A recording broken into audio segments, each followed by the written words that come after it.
Hi hello ನಮಸ್ಕಾರ. ಇವತ್ತು ನಾವು ಹುಬ್ಬಳ್ಳಿ ನಗರದಲ್ಲಿದ್ದೀವಿ. ಇವತ್ತು ಸಮೃದ್ಧಿ ಕೋಲ್ಡ್ ಪ್ರೆಸ್ಡ್ ಆಯಿಲ್ ಇದರ ಸಂಸ್ಥಾಪಕರು ಮತ್ತು ಇದನ್ನ ಮ್ಯಾನೇಜ್ ಮಾಡ್ತಕ್ಕಂಥವ್ರು ನಮ್ಮ ಜೊತೆಲಿದ್ದಾರೆ. ಅವ್ರ ಹೆಸರು ವಿನಯ್ ಗಾಣಿಗೇರ್ ಅಂತ. ಅವ್ರ ಜೊತೆ ನಾವು ಸಾಕಷ್ಟು ವಿಷಯಗಳನ್ನ ಮಾತಾಡೋಣ. ಈ ಕೆಮಿಕಲ್ ಫ್ರೀ ಆಯಿಲ್ ಅಂತಂದ್ರೆ ಏನು, ಅದನ್ನ ಬಳಸೋದ್ರಿಂದ ನಮ್ಮ ಆರೋಗ್ಯ ಹೇಗೆ ವೃದ್ಧಿಸುತ್ತೆ ಅಂತಕ್ಕಂಥದ್ದನ್ನ ಬಹಳ ವಿಶೇಷವಾಗಿ ಇದು ಎಲ್ರಿಗೂ ಉಪಯೋಗ ಆಗ್ತಕ್ಕಂಥ ಕಂಟೆಂಟ್ ಆಗಿರುತ್ತೆ. ದಯವಿಟ್ಟು ಎಲ್ಲೂ ಹೋಗಬೇಡಿ, ಬನ್ನಿ ಸರ್ ಜೊತೆ ಮಾತಾಡೋಣ. ಸರ್, ಕಾರ್ಯಕ್ರಮಕ್ಕೆ ಸ್ವಾಗತ. ನಮಸ್ಕಾರ sir. Sir, thank you sir, Samruddhi cold pressed oil, yes. ಈ ಇತ್ತೀಚೆಗೆ ನಾವೆಲ್ಲ ಸೇವಿಸೋದು ಎಲ್ಲ ಕೆಮಿಕಲ್ಲೇ ಆಗ್ಬಿಟ್ಟಿರುತ್ತೆ. ಅಂಥದ್ರಲ್ಲಿ ನೀವು ಕೆಮಿಕಲ್ ಫ್ರೀ ಆಯಿಲ್ನ ನೀವು ತಯಾರಿಸ್ತಾ ಇದ್ರಿ. ಸೊ ಇದು ಹೇಗೆ ಶುರುವಾಯ್ತು ಸರ್? ಸರ್, ನಾವು ನಮ್ಮ ಮದರ್ ಒಂದ್ಸರಿ ಯೂಟ್ಯೂಬ್ ವಿಡಿಯೋ ನೋಡ್ತಾ ಇದ್ರು 2016 ಒಬ್ರು ಕನ್ನಡ ರಿಪೋರ್ಟರ್ ಒಬ್ರು ಒಂದು ರಿಪೋರ್ಟ್ ಮಾಡಿದ್ರು. ಅದರಲ್ಲಿ ವಿಡಿಯೋ ರಿಪೋರ್ಟಿಂಗ್ ಇತ್ತು. ಸೊ ಅದರಲ್ಲಿ ಆಯಿಲ್ ಆಗೋರುವಂತ ಕಲಬೆರಕೆ ಏನೇನಿದೆ, ಅದರಲ್ಲಿ ಯಾವ ರೀತಿ ಕೆಮಿಕಲ್ಸ್ ಮಿಕ್ಸ್ ಆಗುತ್ತೆ, ಆಮೇಲೆ ಅದರಿಂದ ಆಗುವಂತ ಇಂಪ್ಯಾಕ್ಟ್ ಏನಿದೆ ಅಂತ ಅವರು ತುಂಬಾ ಚೆನ್ನಾಗಿ ಡಿಸ್ಕ್ರೈಬ್ ಮಾಡಿದ್ರು. ಅವ್ರು ಕೆಲವು ಆಯಿಲ್ ಫ್ಯಾಕ್ಟ್ರೀಸಿಗೂ ವಿಸಿಟ್ ಮಾಡಿದ್ರು. ಸೊ ಅದಾದ್ಮೇಲೆ ನಮಗ್ ಗೊತ್ತಾಯ್ತು. ಇವಾಗ ಮುಂಚೆ ಸರ್ ನಾವು ಸ್ಕೂಲಲ್ಲೆಲ್ಲ ಇದ್ದಾಗ ಗಾಣದ ಅವಾಗೆಲ್ಲ ರಿಫೈನ್ಡ್ ಆಯಿಲ್ ಅನ್ನೋದೇ ಗೊತ್ತಿಲ್ಲ, ಪಾಮ್ ಎಣ್ಣೆ ಇಂಪೋರ್ಟ್ ಆಗ್ತಾ ಇದ್ದಿಲ್ಲ.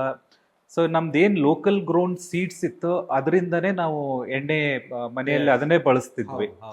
ಸೊ ಯಾವಾಗ ಈ ರಿಫೈನ್ಡ್ ಆಯಿಲ್ ಆಮೇಲೆ ಆಯಿಲ್ಸ್ ಇಂಪೋರ್ಟ್ ಶುರು ಆಯ್ತು, ಅವಾಗಿಂದನೇ ನಮ್ಗೆ India is now called home for diabetes ಅಂತ ಹೇಳ್ತಾರೆ, ಹಾರ್ಟ್ ಡಿಸೀಸ್ ಅಂತ ಹೇಳ್ತಾರೆ.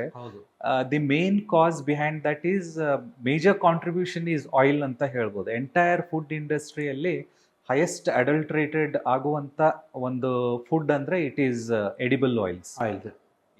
ಸೊ ಇದೆಲ್ಲ ನಮ್ಗೆ ಗೊತ್ತಿದ್ರು ಕೂಡ ನಾವು ಅದೇ ಆಯಿಲ್ನ ಬಳಸ್ತಾ ಇರ್ತೀವಿ. ಯಾಕೆ ನಮ್ಮ ಜನಗಳಿಗೆ ಇದು ಅರ್ಥ ಆಗ್ತಾ ಇಲ್ಲ? Sir, because of costing. ಇವಾಗ ಮುಂಚೆ ನಾವು ಗಾಣದ ತಗೊಂಡ್ ಬಂದ್ರು ಅವಾಗ ಒಂದು 20 ವರ್ಷದ ಹಿಂದ್ಗಡೆನೆ ಅವಾಗ ಪ್ರಾಬಬ್ಲಿ ಒಂದು 60 ರೂಪಾಯಿ ಇರ್ಬೇಕೇನೋ 1 ಲೀಟರ್ ಅಪ್ರಾಕ್ಸಿಮೇಟ್. ನಾನು ಒಂದು ಫಿಗರ್ ಗೆಸ್ ಮಾಡ್ತಾ ಇದ್ದೇನೆ ಅಷ್ಟೇ.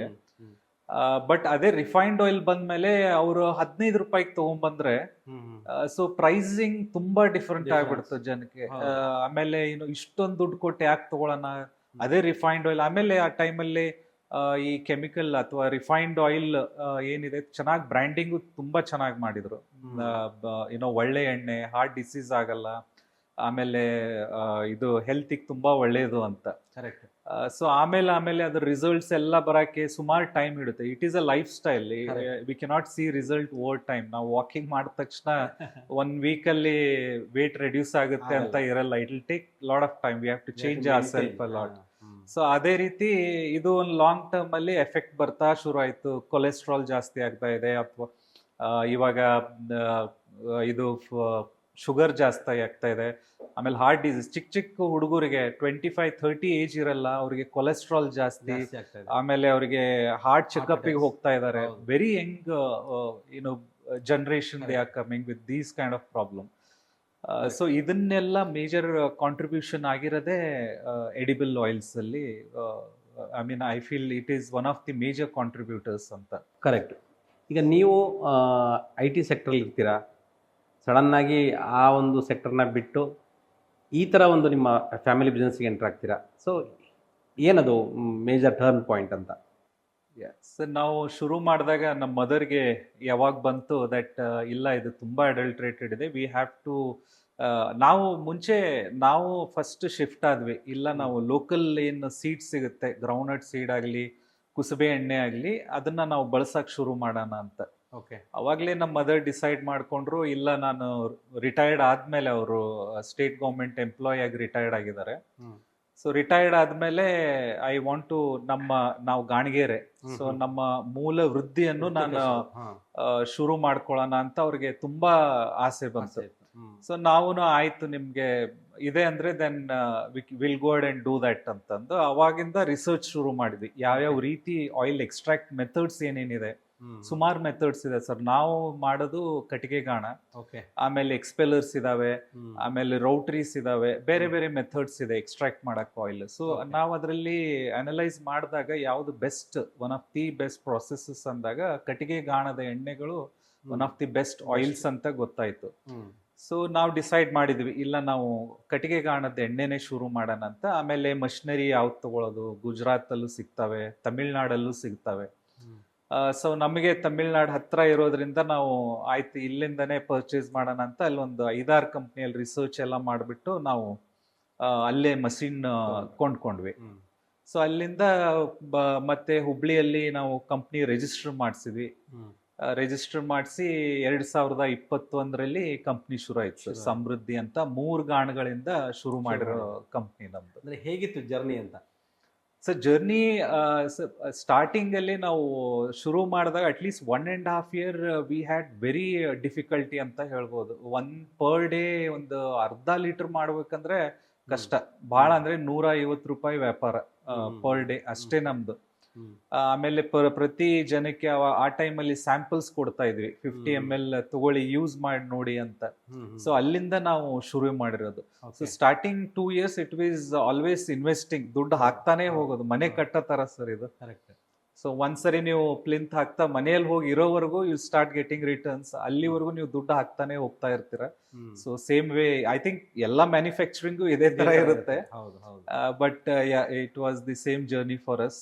ಸ್ಟಾರ್ಟಿಂಗ್ 2 ವರ್ಷ ಕೈಲೇ ದುಡ್ಡು ಹಾಕೋದು ತುಂಬಾ ಹಾಕಿದ್ವಿ, ಅಡ್ವರ್ಟೈಸ್ಮೆಂಟ್, ಬ್ರ್ಯಾಂಡಿಂಗ್ ಎಲ್ಲ ಮಾಡ್ತಾ ಮಾಡ್ತಾ ಆಫ್ಟರ್ 2 years ಇಟ್ ಈಸ್ ಸ್ವಲ್ಪ ಇನ್ಕ್ರೀಸ್ ಆಗ್ತಾ ಹೋಯ್ತು. ಅಂದ್ರೆ ಈಗ ಯಾರು ನಿಮ್ಮಲ್ಲಿ ಈ ಆಯಿಲ್ನ ತಗೊಂಡೋಗಿ ಎಕ್ಸ್ಪೀರಿಯನ್ಸ್ ಮಾಡ್ತಾರೆ, ಸೊ ಆಗ ಅವ್ರಿಗೆ ನಿಮ್ಮ ಮೇಲೆ ಒಂದು ನಂಬಿಕೆ ಬರುತ್ತೆ, ಅವರೇ ನಿಮ್ಮ ರಿಪೀಟೆಡ್ ಕಸ್ಟಮರ್ ಆಗ್ತಾರೆ. ಸೊ ಹಾಗಾಗಿನೇ ನೀವು slowly you increase your business ಅಂತ. Yes sir we started with ಅದೇ ಹೇಳ್ದಂಗೆ ಅರ್ಧ ಲೀಟರ್ ಇಂದ ಶುರು ಮಾಡಿದ್ವಿ. ನಾವು we have sales around 400 liters per day. 400 ಹಬ್ಬದ ಟೈಮಲ್ಲೆಲ್ಲ ಒಂದು 600 liters ವರೆಗೂ ಹೋಗ್ತೀವಿ. Super. So that is the kind of business leverage scale up ಆಗಿದೆ ನಮ್ಮ ಬಿಸ್ನೆಸ್ ಇವಾಗ.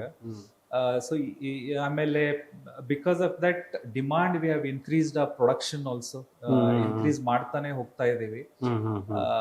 So to give end of the day best quality ನಮ್ ಕಸ್ಟಮರ್ಸ್ ಗೆ ಕೊಡ್ಬೇಕು ಅಂತ. ಹೌದು. So that is priority for us. Sales is last priority ನನ್ ನೋಡ್ದಂಗೆ. It is always as an organization I see raw material quality ಹೆಂಗಿದೆ, correct. ಆಮೇಲೆ either we everything is maintain hygiene. Even ನೀವು ನಮ್ಮ ಇದಕ್ಕೆ ಪ್ರೊಡಕ್ಷನ್ ಯೂನಿಟ್ ನೋಡಿದ್ರೆ complete stainless steel food graded ಇದೆ, ಯಾವುದು ಪ್ಲಾಸ್ಟಿಕ್ ಕ್ಯಾನ್ ಅಲ್ಲಿ ತುಂಬಿಡೋದು, ಸ್ಟೋರ್ ಮಾಡೋದು ಆ ರೀತಿ ಇರೋದಿಲ್ಲ. Everything is stored in stainless steel food graded use ಮಾಡ್ತೀವಿ ನಾವು. ಪ್ರತಿಯೊಂದು ಎವ್ರಿ ಮೈನ್ಯೂಟ್ನೆಸ್ ನಾವು ಟೇಕ್ ಕೇರ್ ಮಾಡ್ತೀವಿ. ಸೂಪರ್. ಕೆಲವೊಂದ್ಸರಿ ನಮಗೆ ರಾ ಮೆಟೀರಿಯಲ್ ಕ್ವಾಲಿಟಿ ಸಿಕ್ಕಿಲ್ಲ ಅಂದ್ರೆ we only use first grade quality sir. ಆ ಕ್ವಾಲಿಟಿಯಲ್ಲಿ ನಮ್ಗಿಲ್ಲ ಅಂದ್ರೆ ವಿ ಕಂಪ್ಲೀಟ್ಲಿ ಸ್ಟಾಪ್ ಪ್ರೊಡಕ್ಷನ್. ಇಲ್ಲ ಇದು ನಾವು ಮೇಂಟೈನ್ ಮಾಡೋಣ, ತಗೊಳ್ಳೋರು ತಗೊಂತಾರೆ ಅನ್ನೋ ಒಂದು ಮನೋಭಾವನೆ ಇಲ್ಲ. Either you deliver good quality or we stop production there. Correct. So that is how we have been doing. Correct. ಈಗ ಯಾಕೆಂದ್ರೆ ನಿಮ್ಮ ಉದ್ದೇಶ ಕೂಡ ಅದೇ ಆಗಿದೆ. ಯಾಕೆಂದ್ರೆ ಒಳ್ಳೆ ಕ್ವಾಲಿಟಿ ಕೊಡಬೇಕು, ನಮ್ಮಲ್ಲಿ ತಗೊಳ್ಳುವಂತಹ ಎಲ್ಲಾ ಕಸ್ಟಮರ್ ಆರೋಗ್ಯ ಚೆನ್ನಾಗಿರ್ಬೇಕು ಅನ್ನೋ ನಿಮ್ಮ ಮನಸ್ಥಿತಿ ಇದೆ. ಸೊ ಅದನ್ನ ನೀವು ಮೇಂಟೈನ್ ಮಾಡ್ತಾ ಇದ್ದೀರಾ. ಎಸ್. ಓಕೆ. ಈಗ ನೀವು ಆಯಿಲ್ ಜೊತೆಗೆ ಬೇರೆ ಏನೆಲ್ಲ ಮಾಡ್ತಾ ಇದ್ರಿ ಸರ್? ಸರ್ ಇವಾಗ ಮಸಾಲೆಸ್ ಇಂಟ್ರೊಡ್ಯೂಸ್ ಮಾಡ್ತಾ ಇದ್ದೀವಿ. ಇವಾಗ ಖಾರಪುಡಿ, ಆಮೇಲೆ ಅರಿಶಿನ, ಮಸಾಲೆಸು, ರಸಂ ಮಸಾಲೆ, ಶೇಂಗಾ ಚಟ್ನಿಗಳು, ಆಮೇಲೆ ಅಗಸಿ ಚಟ್ನಿ, ಸುಮಾರು ಇನ್ನೊಂದು 7-8 ಪ್ರಾಡಕ್ಟ್ಸ್ ಇಂಟ್ರೊಡ್ಯೂಸ್ ಮಾಡ್ತಾ ಇದೀವಿ. ಅದಕ್ಕೆ ಕೂಡ ಮಷೀನ್ಸ್ ಎಲ್ಲ ಬೈ ಮಾಡ್ತಾ ಇದೀವಿ. ಐ ಥಿಂಕ್ ಇನ್ನೊಂದು 2-3 months ಅಲ್ಲಿ ಫುಲ್ ಫ್ಲೆಜ್ಡ್ ಆಗಿ ಪ್ರೊಡಕ್ಷನ್ ಶುರು ಆಗುತ್ತೆ ಅದಕ್ಕೂ. That will also be the same. ಅದರಲ್ಲಿ ಕಲರ್, ಇವಾಗ ಖಾರಪುಡಿಯಲ್ಲಿ ಎಷ್ಟೋ ಜನ ಹೇಳ್ತಾರೆ ಕಲರ್ ಮಿಕ್ಸ್ ಮಾಡ್ತಾರೆ ಅಥವಾ ಏನಾದ್ರು ಬೇರೆ ಅಡೆಸಿವ್ ಮಿಕ್ಸ್ ಮಾಡ್ತಾರೆ, so that the it looks good ಅಂತಂದ್ರೆ. ಸೊ ಆ ರೀತಿ ಏನೂ ಇರಲ್ಲ. It is purely first quality raw material use ಮಾಡ್ತೀವಿ, ಪೌಡರ್ ಮಾಡ್ತೇವೆ ಅಷ್ಟೇನೆ. So that is where we are looking at. ಅದರಲ್ಲಿ ಏನು ಪ್ರಿಸರ್ವೇಟಿವ್ ಇರೋದಿಲ್ಲ. Everything is clean and clear with us. Correct. ಈಗ ನಿಮ್ಮ ಆಯಿಲ್ಗೂ ಮತ್ತು ಸೂಪರ್ ಮಾರ್ಕೆಟ್ ಅಲ್ಲಿ ಸಿಗುವಂತಹ ಪಾಕೆಟ್ ಆಯಿಲ್ಗೂ ಸೊ ಏನ್ ಡಿಫ್ರೆನ್ಸ್ ಇರುತ್ತೆ? ಯಾಕೆಂದ್ರೆ ಜನಗಳಿಗೆ ಇನ್ನೂವರೆಗೂ ಅದರ ಬಗ್ಗೆ ಅರಿವನ್ನ ಮೂಡಿಸ್ಕೊಂಡಿಲ್ಲ ಅಂತ ನಾನು ಅನ್ಕೋತಾ ಇದ್ದೀನಿ. ಯಾಕಂದರೆ they look only the money part, but what is the difference ಅನ್ನೋದು, ಆ ಮೇಜರ್ ಡಿಫ್ರೆನ್ಸ್ ಅನ್ನೋದು ಇನ್ನೂ ಜನಗಳಿಗೆ ಗೊತ್ತಿಲ್ಲ. ನೀವು ಅದ್ರ ಬಗ್ಗೆ ಹೇಳೋದಾದ್ರೆ. Yes sir. ಸರ್ ಇವಾಗ ರಿಫೈನ್ಡ್ ಅಂದ ತಕ್ಷಣ ಏನ್ ಮಾಡ್ತಾರೆ ಸರ್, ಅದರಲ್ಲಿ ಎಕ್ಸ್ಟ್ರಾಕ್ಷನ್ ಪ್ರಾಸೆಸ್ ಇಂದ ಶುರು ಆಗುತ್ತೆ ಅವ್ರದ್ದು. ಆಯಿಲ್ ಎಕ್ಸ್ಟ್ರಾಕ್ಷನ್ ಅಲ್ಲಿ ಇವಾಗ ಸಾಲ್ವೆಂಟ್ಸ್ ಅಂತ ಯೂಸ್ ಮಾಡ್ತಾರೆ, ಹೆಕ್ಸೇನ್, ತುಂಬಾ ಹಾರ್ಶ್ ಕೆಮಿಕಲ್ಸ್ ಯೂಸ್ ಮಾಡ್ತಾರೆ. ದಿ ರೀಸನ್ ಅದನ್ನ ಯೂಸ್ ಮಾಡಕ್ಕೆ, ನಾ ಫಾರ್ ಎಕ್ಸಾಂಪಲ್ ನಮ್ ಗಾಣಕ್ಕೆ ನೀವು ನೋಡಿದಿರಲ್ಲ, ಶೇಂಗಾ ಹಾಕಾದ್ಮೇಲೆ ಅದರಲ್ಲಿ ಹಿಂಡಿ ಆಯ್ತು ಅಂದ್ರೆ ಒಂದು 5% ಆಯಿಲ್ ಉಳ್ಕೊಳ್ಳುತ್ತೆ. ಅದೇ ಹೆಕ್ಸೈನ್ ಅನ್ನೋ ಒಂದು ಕೆಮಿಕಲ್ ಹಾಕ್ಬಿಟ್ರೆ ಅದು ಕಂಪ್ಲೀಟ್ ಆಗಿ ಹರಿದೋಗುತ್ತೆ. ಅದರಲ್ಲಿ ಹಾರ್ಡ್ಲಿ 0.5% ಅಷ್ಟು ಆಯಿಲ್ ಉಳ್ಕೋಬಹುದೇನೋ, ಪೇಪರ್ ತರ ಆಗ್ಬಿಡುತ್ತೆ ಎಲ್ಲ ಹಿಂಡಿ. ಸೊ ಆ entire process high heat process. ಈಗ ಎಕ್ಸ್ಪೆಲರ್ಸ್ ಯೂಸ್ ಮಾಡೋದಂದ್ರೆ ಅದ್ರ ಟೆಂಪರೇಚರ್ ಆಲ್ಮೋಸ್ಟ್ ಒಂದು 80-100 ಡಿಗ್ರೀಸ್ ವರೆಗೂ ಹೋಗ್ಬಿಡುತ್ತೆ. ಸುಟ್ಟಿದ್ದ ಎಣ್ಣೆನೆ ಬರೋದೇ ಸುಟ್ಟಿದ ಎಣ್ಣೆ ಅದು. ಸೊ ಅದು ಬಂದಾದ್ಮೇಲೆ ಅದ್ರದ್ದು ಫಸ್ಟ್ ಲೆವೆಲ್ ಹೀಟ್ ಮಾಡ್ತಾರೆ. ಯೂಶಲಿ 2 ಸರಿ ರಿಫೈಂಡ್ ಆಗುತ್ತೆ ಸರ್. ಒಂದ್ಸರಿ ಕೆಮಿಕಲ್ಸ್, ಈ ಪ್ರಿಸರ್ವೇಟಿವ್ಸ್ ಎಲ್ಲ ಹಾಕಿ ಪ್ರೊಸೆಸ್ ಮಾಡ್ತಾರೆ. ಅದಾದ್ಮೇಲೆ ಸಾಲ್ವೆಂಟ್ಸ್ ಎಲ್ಲ, ಯೂಶಲಿ LPF ಅಂದ್ರೆ ಲಿಕ್ವಿಡ್ ಪ್ಯಾರಫಿನ್ ಅನ್ನೋ ಒಂದು ಪದಾರ್ಥ. ಲಿಕ್ವಿಡ್ ಪ್ಯಾರಫಿನ್ ಅಂದ್ರೆ ಕ್ರೂಡ್ ಆಯಿಲ್ದು ಒಂದು ಪ್ರಾಡಕ್ಟ್. ಪೆಟ್ರೋಲ್, ಡೀಸೆಲ್ ಎಲ್ಲ ಕ್ರೂಡ್ ಆಯಿಲ್ ಅಲ್ಲಿ ಎಕ್ಸ್ಟ್ರಾಕ್ಟ್ ಆಗುತ್ತಲ್ಲ, ಅದರಲ್ಲಿ ಪ್ಯಾರಫಿನ್ ಅಂತ ಒಂದು ಬರುತ್ತೆ. It is nothing but it looks like water, transparent water, smell ಇರಲ್ಲ, ಟೇಸ್ಟ್ ಇರಲ್ಲ. ಸೊ ಅದನ್ನ ಮಿಕ್ಸ್ ಮಾಡ್ತಾರೆ. ರೀಸನ್ ಏನು ಅಂದ್ರೆ ಪ್ರೈಸ್ ಕಡಿಮೆ ಇಡಕ್ಕೆ. ಇವಾಗ ನೀವು ಪ್ಯೂರ್ ಆಗಿರೋ ಒಂದು ಶೇಂಗಾ ಎಣ್ಣೆ ತಗೊಂಡ್ರೆ ರಾ ಮೆಟೀರಿಯಲ್ ಕಾಸ್ಟ್ ಅರೌಂಡ್ 300 ಬಂದ್ಬಿಡುತ್ತೆ. ಅದ್ರದ್ದು 280 ಇಂದ 300 rupees ಬರುತ್ತೆ. ಸೊ ಅದೇ ನೀವು ಪ್ಯಾಕೆಟ್ ಶೇಂಗಾ ಎಣ್ಣೆ ತಗೊಂಡ್ರೆ ನಿಮಗೊಂದು 110 ರಿಂದ 150 ರೇಂಜ್ ಅಲ್ಲಿ, ಇದೇ ರೇಂಜ್ ಅಲ್ಲಿ ಸಿಗುತ್ತೆ, ಪ್ರೈಸ್ ಅಲ್ಲಿ ಸಿಗುತ್ತೆ. ಸೊ ರೈತರು ನಮಗೇನ್ ರೇಟ್ ಅಲ್ಲಿ ಕೊಡ್ತಾರೋ ರಾ ಮೆಟೀರಿಯಲ್, ಅವ್ರು ಕೂಡ ಅದೇ ರೇಟ್ ಅಲ್ಲಿ ತಗೊಳ್ತಾರೆ. ಹೌದು, ಇಲ್ಲಪ್ಪ ನಾನು ಎಲ್ಲಾ ಕೊಂಡ್ಕೊಂತೀನಿ ಅಂದ್ರೂ ಇದೇ ರೇಟ್ ಇದೆ, ನೀವು ಕೊಡ್ಕೊಳ್ಳೋದಾದ್ರೆ ಇದೇ ರೇಟ್ ತಗೊಳ್ಳಿ ಅಂತ. ಸೊ ಅವ್ರಿಗೇನ್ ಕಡಿಮೆ ಇರಲ್ಲ. ಹೌದು. ಸೊ ಈ ಪ್ರೊಸೆಸ್ ಇಂದ ಅವ್ರಿಗೆ ಪ್ರೊಡಕ್ಷನ್ ಕಾಸ್ಟ್ ಕಡಿಮೆ ಆಗುತ್ತೆ, ಅಥವಾ ಪ್ರೊಡಕ್ಟ್ ಕಾಸ್ಟ್ ತುಂಬಾ ಕಡಿಮೆ ಆಗುತ್ತೆ. ಲಿಕ್ವಿಡ್ ಪ್ಯಾರಫಿನ್ ಎಲ್ಲ ತುಂಬಾ ಕಡಿಮೆ ಬೆಲೆಯಲ್ಲಿ ಸಿಗುತ್ತೆ ಸರ್ ಅದನ್ನ. ಈಗ ಫಾರ್ ಎಕ್ಸಾಂಪಲ್ ಹೇಳ್ಬೇಕಂದ್ರೆ, ಇವಾಗ ಫ್ಯಾಕ್ಟರಿ ಇರೋದು ಒಂದ್ ಸ್ಟೇಟ್ ಅಲ್ಲಿ, for example highest production Gujarat ಅಂತ ಹಿಡ್ಕೊಳ್ಳೋಣ. ಸೊ ಅಲ್ಲಿ ಪ್ರೊಡಕ್ಷನ್ ಎಲ್ಲ ಆಗ್ಬಿಟ್ಟು ಪ್ಯಾಕೇಜಿಂಗ್ ಕಾಸ್ಟ್ ಇರುತ್ತೆ, ಆಮೇಲೆ ಅಲ್ಲಿಂದ ಇಲ್ಲಿ ಲಾಜಿಸ್ಟಿಕ್ ಇರುತ್ತೆ, C&F ಇರ್ತಾರೆ, ಡಿಸ್ಟ್ರಿಬ್ಯೂಟರ್ಸ್ ಇರ್ತಾರೆ, ಆಮೇಲೆ ರಿಟೇಲರ್. ಸೊ ಎಂಟೈರ್ ಸಪ್ಲೈ ಚೈನಿಗೆ ಮಾರ್ಜಿನ್ ಪಾಸ್ ಮಾಡ್ಲೇಬೇಕು. ಸೊ 150 ರೂಪಾಯಿ ಕೊಡ್ತಾ ಇದಾರಂದ್ರೆ ಅವ್ರ ಒಂದು 50 ರೂಪಾಯಲ್ಲಿ ಪ್ರೊಡಕ್ಷನ್ ಮುಗಿಸ್ಬೇಕು. ಸೊ 50 ರೂಪಾಯಲ್ಲಿ 1 ಲೀಟರ್ ಎಣ್ಣೆ ಮುಗಿಸ್ಬೇಕು ಅಂದ್ರೆ you can just imagine the kind of adulteration which gets into that. ಎಲ್ಲ ಕಡೆ 10% margin with transportation, packaging, it is huge cost for them. So ನಮ್ದ್ರಲ್ಲಿ ಸೊ ಇದ್ರಲ್ಲಿ ಏನಿರುತ್ತೆ ಸರ್, ಒಂದು 10% ಎಣ್ಣೆ ಇದ್ರೆ it is 90% pure chemical. So ನಮ್ಮಲ್ಲಿ ಏನಿದೆ ಅಂದ್ರೆ even there is no preservative. So ಹಿಂದೆ ಹಾಕಿರ್ತಾರೆ LPF ಅದೆಲ್ಲ ಹಾಕಿರ್ತಾರೆ. So because of the costing economically balance ಆಗಬೇಕು. ಎಕ್ಸ್ಪೈರಿ ಅಂತ ಇರುತ್ತಾ ಹೇಗೆ? ನಮ್ಗೆ ಶೆಲ್ಫ್ ಲೈಫ್ 7 months ಇರುತ್ತೆ. 7 months ಶೇಂಗಾ ಎಣ್ಣೆ 2 to 7 months ಇನ್ ಬಿಟ್ವೀನ್. ಬೇರೆ ಬೇರೆ ಆಯಿಲಿಗೆ ಶೆಲ್ಫ್ ಲೈಫ್ ಬೇರೆ ಆಗುತ್ತೆ. So 2 to 7 months shelf life ಇರುತ್ತೆ. ಸಪೋಸ್ ಅದರಲ್ಲಿ ನಾವು ಏನಾದ್ರೂ ಪ್ರಿಸರ್ವೇಟಿವ್ ಏನಾದ್ರೂ ಆಡ್ ಮಾಡಿದ್ರೆ 2 ವರ್ಷ ಆದ್ರೂ ನೀವು ಆದ್ಮೇಲೂ ಈ ಎಣ್ಣೆ ಯೂಸ್ ಮಾಡ್ಬೋದು. ನೀವು ಪ್ಯಾಕೆಟ್ ಆಯಿಲ್ ತಗೊಂಡ್ಬನ್ನಿ, ನೀವು 1 ವರ್ಷ ಬಿಟ್ಟು ಪ್ಯಾನಿಗೆ ಹಾಕಿ ಚೆನ್ನಾಗೇ ಕರಿಯುತ್ತದು. ಬಟ್ ಈ ನ್ಯಾಚುರಲ್ ಆಯಿಲ್ ಹಾಗಲ್ಲ, ಕೆಟ್ಟು ಹೋಗ್ಬಿಡುತ್ತೆ. Because it doesn't have any chemicals in that. ಅದಕ್ಕೋಸ್ಕರ ಈಗ ನಾನು ಸುಮಾರು ಡಾಕ್ಟರ್ಗಳ ಜೊತೆ ಮಾತಾಡುವಾಗ ಹೇಳ್ತಾರೆ, ಸೊ ಈ ಆಯಿಲ್ನ ಬಳಸಲೇಬೇಡಿ, ಯಾವುದು ಈ ರಿಫೈನ್ಡ್ ಆಯಿಲ್ಗಳನ್ನ ಬಳಸಲೇಬೇಡಿ ಅಂತ ಎಷ್ಟೋ ಜನ ಪೇಷಂಟ್ಗಳಿಗೆ ಅವರು ಹೇಳಿರ್ತಾರೆ. Yes sir. ಸೊ ಆ ಥರ ಪೇಷಂಟ್ಗಳು ನಿಮ್ಮ ಹತ್ರ ಬಂದು ತಗೊಂಡಿರೋದು ಉಂಟಾ?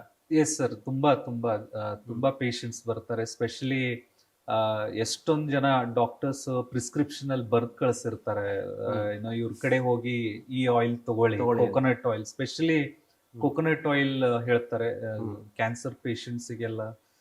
ಅಲ್ಲಿ ಹೋಗಿ ಕೋಕೋನಟ್ ಆಯಿಲ್ ಬೈ ಮಾಡಿ, ಅವ್ರ ಕಡೆನೆ ಬೈ ಮಾಡಿ ಅಂತ.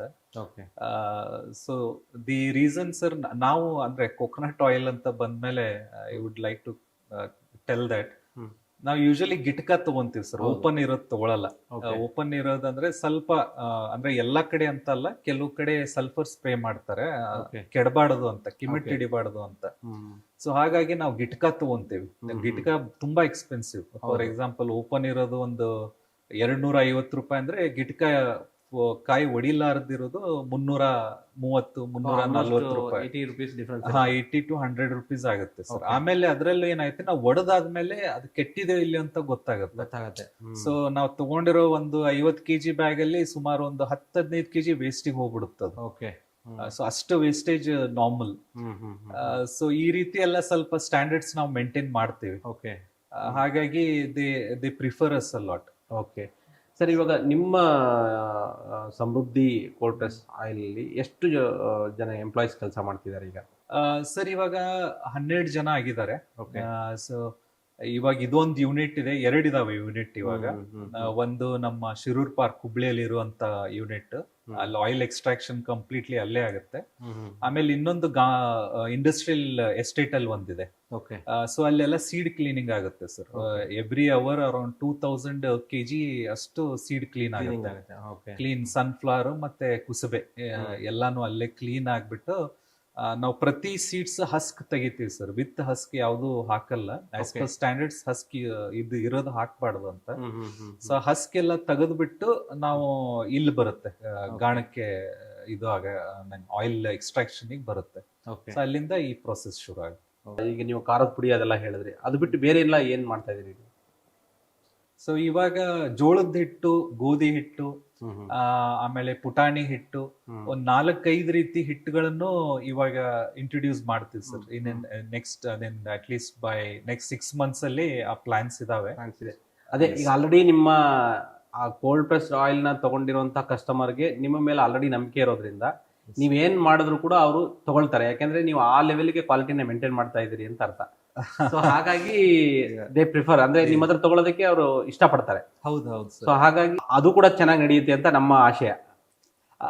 ಅದ್ ನಂಬಿಕೆ ಉಳಿಸ್ಕೋಬೇಕು ಸರ್. That is there. ಆ ಕ್ವಾಲಿಟಿ ಒಂದ್ ಯಾಕಂದ್ರೆ ಎವ್ರಿ ಪ್ರಾಡಕ್ಟ್ ನಾವು ಇಂಟ್ರೊಡ್ಯೂಸ್ ಮಾಡಿಸ್ತಾ ನಮ್ಮ ಕಸ್ಟಮರ್ಸ್ ನಾವು ಕೊಟ್ಟಾಗ ಐ ಶುಡ್ ನೋ ವಾಟ್ ಯಾವ ರೀತಿ ಕ್ವಾಲಿಟಿ ಬರುತ್ತೆ, ಪ್ರತಿ ಸೀಡ್ ಯಾವ ಗ್ರೇಡ್ಸ್ ಅಲ್ಲಿ ಇದಾವೆ, ಈ ಪ್ರತಿ ಸೀಡಲ್ಲೂ ಜಾತಿಗಳಿರುತ್ತೆ. So one of the best qualities ಯಾವ್ದು, ಅದ್ರದ್ದು ಟೇಸ್ಟ್ ಯಾವ ರೀತಿ ಬರುತ್ತೆ, ಅದನ್ನೆಲ್ಲ ಎಕ್ಸಾಮಿನ್ ಮಾಡ್ಬಿಟ್ಟು then we go ahead with presenting it to customer. Correct sir. ಕೊನೆಯದಾಗಿ ಇವಾಗ ಮುಂದಿನ ಪ್ಲಾನ್ಸ್ ಏನ್ ಸರ್ ನಿಮ್ಗೆ? ಸರ್ ಇವಾಗ ರೀಸೆಂಟ್ಲಿ ನಾವು ಒಂದು 5 months ಆಯ್ತು ಫ್ಯಾಕ್ಟರಿ ಎಸ್ಟಾಬ್ಲಿಷ್ ಮಾಡಿ. That's one of the biggest plant ಇನ್ ಕರ್ನಾಟಕ ಅಂತ ಹೇಳ್ಬೋದು. One of the biggest seed cleaning plant. ಆಮೇಲೆ ನಮ್ದು ಒಂದು ಹೈಯೆಸ್ಟ್ ಕುಸುಬೆ ಡಿಹಸ್ಕ್ ಮಾಡುವಂತ ಒಂದು ಪ್ಲಾಂಟ್, ಒಂದ್ 4-5 ಪ್ಲಾಂಟ್ ಅಲ್ಲಿ ನಮ್ದು ಒಂದು ಆಗಿದೆ ಇವಾಗ. So we are there at a very large scale production ಅಲ್ಲಿ. ದೆನ್ ಇವಾಗ ಇನ್ನೊಂದು 2 ಕಡೆ ನಮ್ದು ಪ್ರೊಡಕ್ಷನ್ ಯೂನಿಟ್ ಮಾಡ್ಬೇಕಂತ ಇದೆ. Hopefully by this year end we will be doing that. So once ಅಷ್ಟೊಂದು ಡಿಮ್ಯಾಂಡ್ ಇದೆ ಸರ್, ಇದೆ. ದಟ್ ಟ್ರಸ್ಟ್ ಅಂಡ್ ಅದೊಂದು ಕಸ್ಟಮರ್ ಲಾಯಲಿಟಿ ಆಮೇಲೆ ಟ್ರಸ್ಟ್ ಬಂದಿದೆ. So I am grateful for that to my customers. Okay, thank you sir. ನಿಮ್ಮ ಒಂದು ಸಮಯನ ನಮ್ಮ ಜೊತೆ ಇಷ್ಟೆಲ್ಲ ವಿಷಯಗಳನ್ನ ಹಂಚ್ಕೊಂಡಿದ್ದೀರಿ. Thank you sir. Thanks for this opportunity. Thanks a lot. Okay, ಇದಾಗಿತ್ತು ಇವತ್ತಿನ ಆರೋಗ್ಯದ ಒಂದು ವಿಚಾರಗಳನ್ನ ನಾವು ಮಾತನಾಡಿದ್ವಿ. ಎಷ್ಟೆಲ್ಲ ನಾವು ಕೆಮಿಕಲ್ನ ಸೇವಿಸ್ತಾ ಇದೀವಿ ಅಂತ ನಿಮಗೆಲ್ಲ ಗೊತ್ತಾಯ್ತು. ದಯವಿಟ್ಟು ಎಲ್ಲರೂ ಕೆಮಿಕಲ್ ಫ್ರೀ ಇರತಕ್ಕಂಥ ಆಯಿಲ್ಗಳನ್ನ ಬಳಸಿ ನಿಮ್ಮ ಆರೋಗ್ಯನ ಚೆನ್ನಾಗಿಟ್ಕೊಳ್ಳಿ ಅಂತ ಹೇಳ್ತಾ ಇವತ್ತಿನ ವಿಜಯ ಕರ್ನಾಟಕ ವಿಶೇಷ ಪಾಡ್ಕಾಸ್ಟ್ನ ಮುಗಿಸ್ತಾ ಇದೀವಿ. ಮುಂದಿನ ಇನ್ನೊಬ್ಬ ಅತಿಥಿಯ ಜೊತೆ ನಾವು ಮತ್ತೆ ಬರೋಣ. ಅಲ್ಲಿವರೆಗೂ ನಮಸ್ಕಾರ.